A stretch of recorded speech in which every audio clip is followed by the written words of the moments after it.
শ্রী শ্রী বাবামুনি বলিলেন,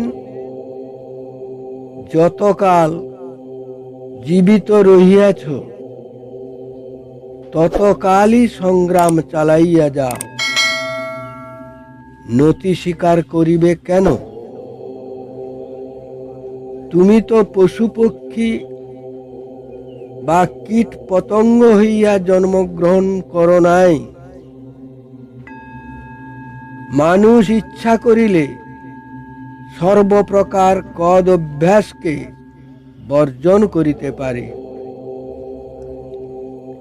ইন্দ্রিয় দমন মানুষের পক্ষেই সম্ভব কাজ। পশু পক্ষীদের ইন্দ্রিয় দমনের জন্য সাধনার কোনো সুযোগ নাই, প্রয়োজনও নাই।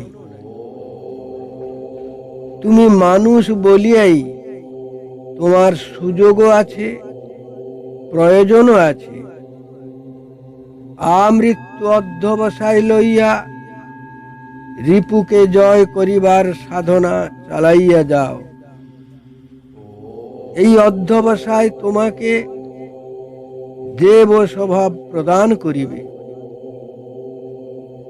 তুমি সামান্য নগণ্য মানুষ হইতে দেবতায় রূপান্তরিত হইবে। যে যতটুকু নির্লোভ, যতটুকু নিষ্কাম, যতটুকু অক্রোধ, যতটুকু নির্লিপ্ত, সে ততটুকু দেবতা। নাম কখনো বৃথা হয় না। সকল দিকের পিছন টান অগ্রাহ্য করে একটা সপ্তাহ নাম জপ করে দেখো, দেহে মনে তার প্রত্যক্ষ ফল দেখতে পাবে।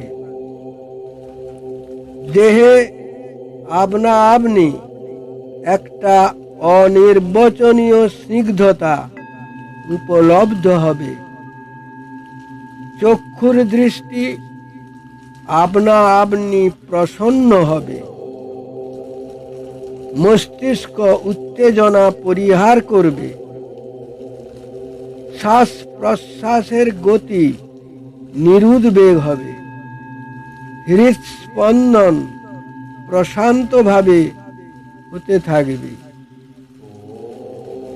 ক্ষুধা তৃষ্ণার বেগ কমে যাবে। এসব ফল তো যে কেউ কয়েকদিন নাম জপ করলেই প্রত্যক্ষ করতে পারো। কিন্তু নাম জপের ফল তার মধ্যে শ্রেষ্ঠ। সুফল প্রথমে হচ্ছে নামের রুচি, শেষে হচ্ছে ভগবত প্রেম।